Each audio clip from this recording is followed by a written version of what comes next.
দেখছেন সেরা 10 জুইতা রয়েছে আপনাদের সঙ্গে। শুরুতেই যে খবরের দিকে নজর রাখবো, উচ্চ প্রাথমিকের প্যানেল প্রকাশ করলো স্কুল সার্ভিস কমিশন। কলকাতা হাইকোর্টের নির্দেশকে মান্যতা দিয়ে প্যানেল প্রকাশ করা হয়েছে। ওয়েবসাইট, মেধা তালিকা এবং ওয়েটিং লিস্ট প্রকাশ করা হয়েছে। কাউন্সেলিং এর বিজ্ঞপ্তি শীঘ্রই প্রকাশিত হবে। আমাদের সঙ্গে রয়েছে প্রতিনিধি শুভঙ্কর মণ্ডল। শুভঙ্কর, কি খবর রয়েছে? দেখো, এই মুহূর্তে সব থেকে গুরুত্বপূর্ণ খবর এটি, কেননা আমরাই কলকাতার ভিতরে প্রথম দেখিয়েছিলাম যে 25 তারিখ প্যানেল প্রকাশিত হবে উচ্চ প্রাথমিকের, এবং সেরকমই আজ সন্ধ্যেতে সেই প্যানেল প্রকাশিত হলো। এবং কলকাতা হাইকোর্টের যে নির্দেশ ছিল যে 4 সপ্তাহের মধ্যে, গত 28শে আগস্ট কলকাতা হাইকোর্টের তরফ থেকে নির্দেশ দেওয়া হয়েছিল 4 সপ্তাহের মধ্যে প্যানেল প্রকাশিত করতে হবে এসএসসি কে, উচ্চ প্রাথমিকের, এবং সেই মতো তারা কিন্তু প্যানেল প্রকাশ করলো। এবং তোমায় জানিয়ে রাখি, সেখানে মেধা তালিকা এবং ওয়েটিং লিস্ট দুটোই আপলোড করা হয়েছে এসএসসির তরফ থেকে, এবং যারা প্যানেলিস্ট রয়েছে তাদের কাছেও জানানো হবে বিষয়টি। তারা ওয়েবসাইটের মাধ্যমে তারা জানতে পারেন, এবং সেই সঙ্গে সঙ্গে খুব শীঘ্রই এই প্যানেল থেকেই কিন্তু মেধা তালিকা অনুযায়ী যে কাউন্সিলিং, প্রথম দফার কাউন্সিলিং, সেই কাউন্সিলিংও শুরু হবে বলে, তার বিজ্ঞপ্তি জারি হবে বলেও কিন্তু আমরা জানতে পারছি এসএসসি মারফত। ধন্যবাদ জানাবো শুভঙ্কর। আমাদের সঙ্গে ছিলেন প্রতিনিধি শুভঙ্কর মণ্ডল।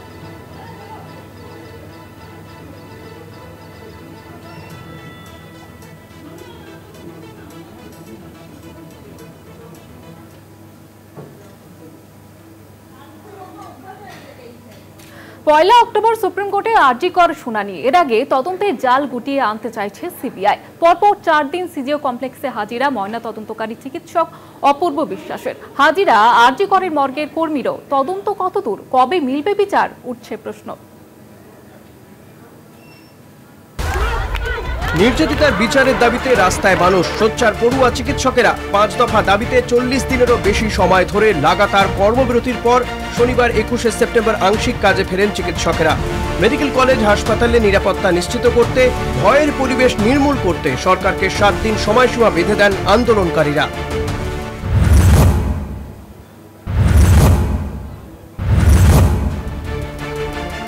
আরজি করে নৃশংস খুন এবং ধর্ষণের ঘটনার তদন্তে সামনে আসে সিন্ডিকেট রাজ এবং থ্রেট কালচার। সামনে আসে উত্তরবঙ্গ লবি। একের পর এক নাম: সন্দীপ ঘোষ, বিরূপাক্ষ বিশ্বাস, অভিক দে, সুশান্ত রায়। এই পরিস্থিতিতেই একটি অডিও ক্লিপ ভাইরাল হয়। কাঠগড়ায় চিকিৎসক বিরূপাক্ষ বিশ্বাস। আরজি করে ক্রাইম সিনে ঘটনার দিন দেখা যায় বিরূপাক্ষ বিশ্বাসকে। অভিযোগ ওঠে, এই হুমকি থ্রেট কালচারের নেপথ্যে সক্রিয় এক লবি, যা উত্তরবঙ্গ লবি বলেই পরিচিত। আন্দোলনকারীদের দাবি, ওই লবি সমস্ত সরকারি হাসপাতালেই সক্রিয়। এই ঘুঘুর বাসাকে ভাঙতেই সরকারকে ডেডলাইন। শুধুমাত্র খুন বা ধর্ষণ না, আরজি কর মামলায় দুর্নীতির তদন্তেও সিবিআই এবং ইডি। সেই তদন্তে কান টানলে কি এবার মাথার খোঁজ পড়বে? উত্তরবঙ্গ লবি এবং থ্রেট কালচারে বহুল চর্চিত যে নাম চিকিৎসক সুশান্ত রায়কে এবার ডেকে পাঠালো সিবিআই। উত্তরবঙ্গে বিজেপি শিবিরের দাবি, থ্রেট কালচারের মস্তিষ্ক সুশান্ত রায়। আইএমএ জলপাইগুড়ির দাবি, উত্তরবঙ্গ লবি নিয়ে তদন্ত না হলে দুর্নীতির শিকড়ে পৌঁছতে পারবে না সিবিআই। পয়লা অক্টোবর সুপ্রিম কোর্টে আরজি কর মামলার শুনানি। তার আগে তদন্তের জাল গুটিয়ে আনতে চাইছে সিবিআই। খুন ও ধর্ষণ মামলায় সন্দীপ ঘোষের নার্কো টেস্ট করাতে চায় কেন্দ্রীয় এজেন্সি। পলিগ্রাফ টেস্ট করাতে চায় টালা থানার তৎকালীন ওসি অভিজিৎ মণ্ডলের। ধৃত সঞ্জয় রায়ের অপরাধ সম্পর্কে নিশ্চিত হতে দেহরস পাঠানো হয়েছে রাজ্যের বাইরে ফরেন্সিক ল্যাব এবং এইমসে।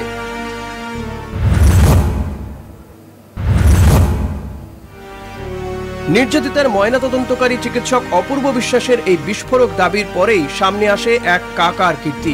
কে এই কাকা? 9ই অগস্ট ঘটনার দিন ময়নাতদন্ত এবং দেহ শ্মশানে দাহ করার সময় কি ছিল সেই কাকার ভূমিকা?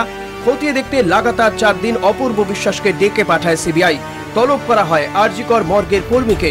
মঙ্গলবারই আরজি করে এমএসভিপি সপ্তর্ষি চট্টোপাধ্যায় এবং নির্যাতিতার 2 সহকর্মী পিজিটি চিকিৎসককে ডেকে পাঠায় সিবিআই। বুধবারই আরজি করে থ্রেট কালচারে অভিযুক্ত 12 চিকিৎসক হাজিরা দেন আরজি করে তদন্তকারীদের সামনে। কলকাতা টিভি। সেরা 10-এর সময় এখন বিরতি, ফিরছি বিরতির পর সঙ্গে থাকুন। নজর রাখবো যে খবরের দিকে। সিজিও থেকে বেরোলেন সুশান্ত রায়। উত্তরবঙ্গ লবির চিকিৎসক সুশান্ত রায় প্রায় 2 ঘন্টা পর বেরিয়ে যান সুশান্ত রায়। তাকে ডাকা হয়েছিল। আমাদের এ বিষয়ে আরো বিস্তারিতভাবে জানবো। আমাদের সঙ্গে রয়েছে প্রতিনিধি শাকিল মুস্তাক। শাকিল, কি কি বিষয়ে তাকে জিজ্ঞাসাবাদ করা হয়েছে, কি আপডেট রয়েছে এই মুহূর্তে? দেখো, আজ সকালেই কিন্তু এই যে চিকিৎসক সুশান্ত রায়, তাকে কিন্তু সিজিও কমপ্লেক্সে সিবিআই আধিকারিকরা তলব করলে তিনি দুপুরে কিন্তু সংবাদ মাধ্যমকে এড়িয়ে কিন্তু সল্টলেক সিজিও কমপ্লেক্সে সিবিআই দপ্তরে ঢুকে যান।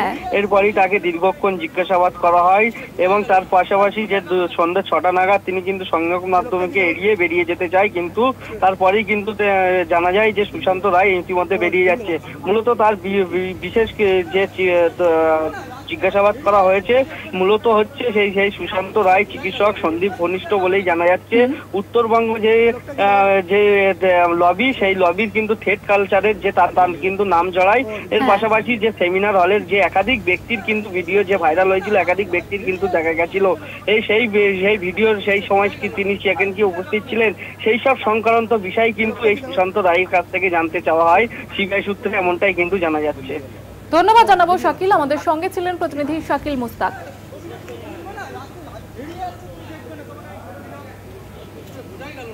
উত্তরবঙ্গ লবির চিকিৎসক সন্দীপ ঘনিষ্ঠ সুশান্ত রায়কে তলব সিবিআই।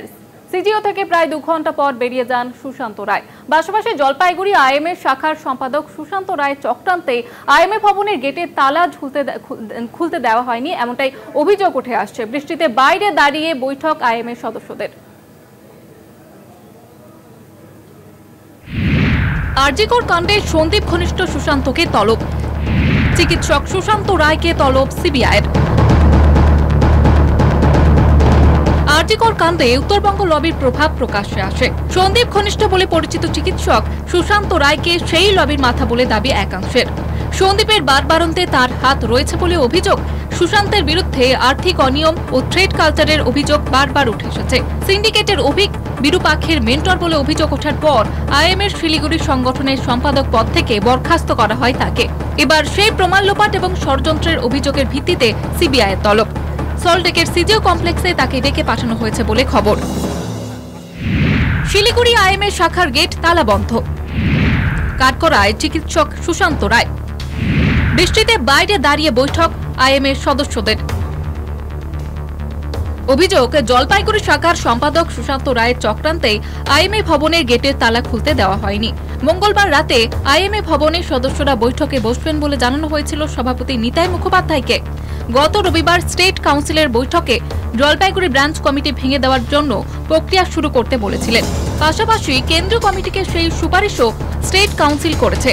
কাউন্সিলের নির্দেশ মেনেই আইএমএ জলপাইগুড়ির সহ সভাপতি ডক্টর রাহুল ভৌমিক সভাপতি নিতাই মুখোপাধ্যায়কে জিবি বৈঠকে ডাকার জন্য চিঠিও দেন, কিন্তু তিনি বৈঠকের জন্য আসেননি। আইএমএ ভবনও খোলেনি বলে অভিযোগ। তারা চক্রান্ত শিকার বলে দাবি আইএমএর সদস্যদের। চক্রান্ত তো পুরোটাই চক্রান্ত, সেই চক্রান্তের বিরুদ্ধেই তো আমরা লড়ছি। যে এই যে এক নায়কতন্ত্র যেটা চলছে জলপাইগুড়ি আইএমএর, তার বিরুদ্ধেই আমরা লড়ছি এবং সেই কারণেই আজকে আমাদের এখানে ঢুকতে দেওয়া হলো না বলে আমাদের ধারণা। যে আইএমএর সমস্ত ক্ষমতা কিছু লোকের হাতে কেন্দ্রীভূত হয়ে আছে, তারা কুক্ষিগত করে রেখেছেন এবং এখানে গণতান্ত্রিক পরিবেশটা নেই। একই সুর জলপাইগুড়ি আইএমএর সদস্য তথা প্রাক্তন সম্পাদক ডক্টর পার্থ দাশগুপ্তের গলায়। দাবিটা আমরা কেন্দ্রীয় আইএমএ এবং রাজ্য আইএমএর কাছে রেখেছি যে অগণতান্ত্রিকতার চূড়ান্ত একটা কর্তৃত্ববাদী ঢঙে জলপাইগুড়ি আইএমএ পরিচালিত হয়েছে। একজনই সব, তিনি সম্পাদক, তিনি কোষাধ্যক্ষ, তিনি সভাপতি। এই যে ধারণাটা আমাদের ছিল, আজকের এই ঘটনায় সেটা আরো বেশি পোক্ত। সভাপতির বিরুদ্ধে ক্ষোভ উগরে দিলেন ডক্টর কমলেশ বিশ্বাস। তাকে রিকোয়েস্ট করা হয়েছিল আগের দিন, তার বেসিসেই তিনি মিটিংয়ে এলেন। মিটিংয়ে এসে আমাদের সহমত পোষণ করলেন, শুধু নয় তিনি সই সাবুত পর্যন্ত করলেন। তারপরে ওই যে কথা নিয়ে আলোচনা হচ্ছে থ্রেড সিন্ডিকেট, মানে কতটা প্রবল, কতটা চাপ থাকলে তিনি এইগুলো থাকছেন না। আবার এখন তিনি আবার হঠাৎ করে আমাদের দিকে মানে ওনার বিপক্ষে যেতে স্পাইনলেস, কিন্তু আমাদের পক্ষে আবার প্রচণ্ড স্পাইন দেখাচ্ছে। সম্প্রতি সুশান্ত রায়ের বাড়ির সামনে সন্ধান চাই পোস্টার দেখা গিয়েছে। আরজিকর কাণ্ডের নাম জড়িয়েছে চিকিৎসক সুশান্ত রায় ও তার ছেলে সৌত্রিক রায়ের। সিবিআই প্রশ্ন, কেন তিনি আরজিকর হাসপাতালের প্রাক্তন অধ্যক্ষ সন্দীপ ঘোষের সঙ্গে যোগাযোগ রেখেছিলেন? তাদের মধ্যে কি কথা হয়েছিল? এই প্রশ্নে খুঁজছে সিবিআই। কলকাতা টিভি।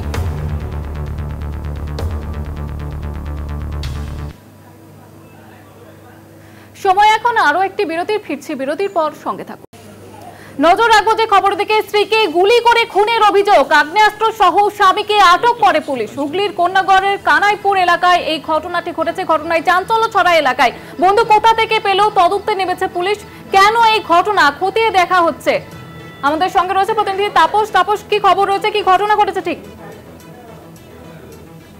সামনে স্ত্রীকে গুলি করে খুনের অভিযোগ উঠলো কিন্তু স্বামীর বিরুদ্ধে, এবং যেমনটা জানা যাচ্ছে মৃতার নাম মৈত্রী বারুই, এবং ঘটনাস্থল হচ্ছে গিয়ে কন্যাগড়ের খানাইপুর মাতৃমন্দির এলাকা। তবে পুলিশ ও স্থানীয় সূত্রে যেটা জানা যাচ্ছে যে আজ সন্ধ্যায় পেশায় রাজমিস্ত্রি প্রসেনজিৎ বারুই পরিবারের সাথে কিন্তু ঘরেই ছিলেন।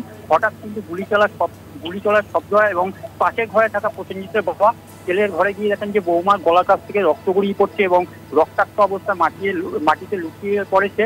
তড়িঘড়ি তাকে উদ্ধার করে কানাইপুর স্বাস্থ্যকেন্দ্রে নিয়ে যাওয়া হলে কিন্তু চিকিৎসকরা তাকে মৃত বলে ঘোষণা করেন, এবং পুলিশ আগ্নেয়াস্ত্র কিন্তু প্রসেনজিৎকে আটক করেছে।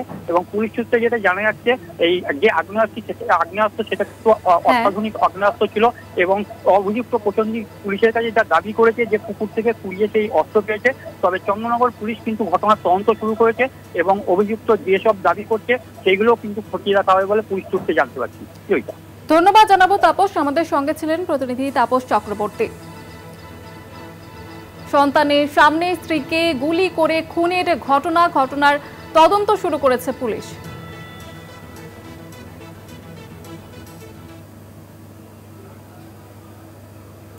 সময় এখন আরো একটি বিরতির, সঙ্গে থাকুন। আরজিকর কাণ্ডের পর থেকে বিজেপির একটাই দাবি, দফা এক দাবি এক, মমতা বন্দ্যোপাধ্যায়ের পদত্যাগ। ওই দাবিতেই অনড় বিজেপি। তবে পিছনে দরজা দিয়ে নয়, ভোটে জিতেই বাংলায় ক্ষমতায় আসতে চায় গেরুয়া শিবির, দাবি শুভেন্দু অধিকারীর। দফা এক দাবি এক, মমতা ব্যানার্জির পদত্যাগ। খোদ আন্দোলনকারী চিকিৎসকেরাও আরজিকর কাণ্ডে স্বাস্থ্যমন্ত্রী তথা পুলিশ মন্ত্রী তথা মুখ্যমন্ত্রী পদত্যাগ দাবি করেননি। প্রথম থেকেই তারা তৎকালীন পুলিশ কমিশনার এবং স্বাস্থ্য অধিকর্তা, আরজিকরের অধ্যক্ষ সহ একাধিক বিভাগীয় প্রধানকে সরানোর দাবি জানায়। আরজিকরের ঘটনায় প্রথম থেকে সরব বিজেপি, সরব বাম এবং কংগ্রেসও। তবে প্রথম থেকে সুর চড়িয়ে পুলিশ মন্ত্রী তথা মুখ্যমন্ত্রীকে নিশানা করেন শুভেন্দু সুকান্তরা। বিজেপির মূল অভিযোগ, ফরওয়ার্ডিং লিখলো সিবিআই, ফরওয়ার্ডিং এ কি লিখলো পুলিশ, কলকাতা পুলিশ, তারা এভিডেন্স ডিস্ট্রয় করেছে। শ্যামবাজার ধর্মতলায় লাগাতার ধর্ণা কর্মসূচি, ছাত্র সমাজের নবান্ন অভিযানে সরাসরি সমর্থন, এমনকি আরজিকর কাণ্ডে বাংলা বন্ধেরও ডাক দেয় বিজেপি। শাসক দল বাংলার বিরুদ্ধে ষড়যন্ত্রের অভিযোগ আনে। মানুষ এসেছিলেন বিচার চাইতে তিলোত্তমার, কিন্তু আশা করি মানুষ বুঝতে পারছেন ওরা বিচার চায় না, ওরা চায় চেয়ার। আমি মানুষের স্বার্থে এমনকি নিজে পদত্যাগ করতেও রাজি আছি। আমার মুখ্যমন্ত্রীর পদ চাই না, কিন্তু আমি চাই মানুষ বিচার পাক, তিলোত্তমা বিচার পাক, আর সাধারণ মানুষ চিকিৎসা পাক। এমনকি আরজিকরের ঘটনার পর বিরোধীদের একাংশ রাজ্যে রাষ্ট্রপতি শাসনের দাবি করেন। মোহন ভাগবতের মতো সংঘ পরিচালকও যে দাবিকে এখন সমর্থন করেননি। খানিকটা সেই সুরেই পেছনের দরজা দিয়ে ক্ষমতা চাইছে না বিজেপিও। ভারতীয় জনতা পার্টি আপনাকে এখনই তাড়াবে না, শুধু পদত্যাগটা চাইছে, পদত্যাগ চাইছে। ভারতীয় জনতা পার্টি পিছনের দরজা দিয়ে ক্ষমতা চায় না। আরজিকর কাণ্ডে এবার ধর্মতলায় টানা অবস্থান বিক্ষোভে কংগ্রেসও। আদালত থেকে অনুমতি নিয়ে রাস্তায় নামতে হচ্ছে তাদের। কলকাতা টিভি। দক্ষিণবঙ্গে বৃষ্টির জেরে জলমগ্ন একাধিক জেলা, নদীগর্ভে চাষের জমি বসত ভিটে, আতঙ্কিত দুর্গত মানুষরা।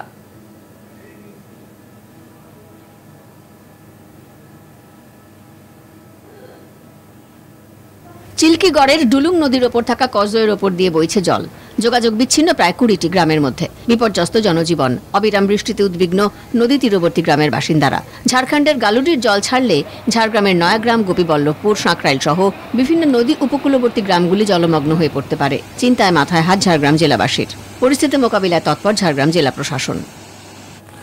সাংসদ দেবের নির্দেশে নৌকায় করে ঘাটালের বন্যা দুর্গত মানুষদের রান্না করা খাবার পৌঁছে দিলেন সাংসদ প্রতিনিধি রামপদ মান্না। পশ্চিম মেদিনীপুর জেলার ঘাটালের শ্রীরামপুর, নিশ্চিন্দিপুর, গড় প্রতাপনগর সহ বেশ কিছু এলাকায় বন্যা দুর্গত মানুষদের নৌকায় করে রান্না করা খাবার পৌঁছে দেওয়া হলো। কাঁসাই নদীর বাঁধ ভেঙে বিপত্তি, জলের তলায় বসত ভিটে থেকে আসবাবপত্র। দুর্গতদের অভিযোগ, পাশে দাঁড়ায়নি কেউ। প্রশাসন ও সাংসদদের হস্তক্ষেপের দাবি অসহায় পরিবারের। বলাগড়ের ভাঙন দেখতে এসে মানুষের ক্ষোভের মুখে তৃণমূল সাংসদ রচনা বন্দ্যোপাধ্যায়। বলাগড় চাদরা কলোনির একটি বৃহৎ অংশ গঙ্গা ভাঙনের কবলে। দুর্গতদের পাশে থাকার আশ্বাস তৃণমূল সাংসদের। ফের বৃষ্টির জেরে নদীতে জল বেড়েছে, আতঙ্কিত নদী তীরবর্তী এলাকার মানুষরা। মুর্শিদাবাদের শামশেরগঞ্জের প্রতাপগঞ্জে গঙ্গায় ভেঙে পড়ল একটি দোতলা বাড়ি। গঙ্গা গর্ভে বাইক, কোনো ক্রমে রক্ষা পেল বাইক চালক। রাজ্য সরকারের তরফ থেকে গঙ্গা ভাঙন রুখতে ফেলা হচ্ছে বালির বস্তা, কাজ হচ্ছে না তাতেও আতান্তরে শামশেরগঞ্জের নদী তীরবর্তী মানুষরা। কলকাতা টিভি। সেরা 10 এই পর্যন্ত। দেখতে থাকুন কলকাতা টিভি রাত 3-7।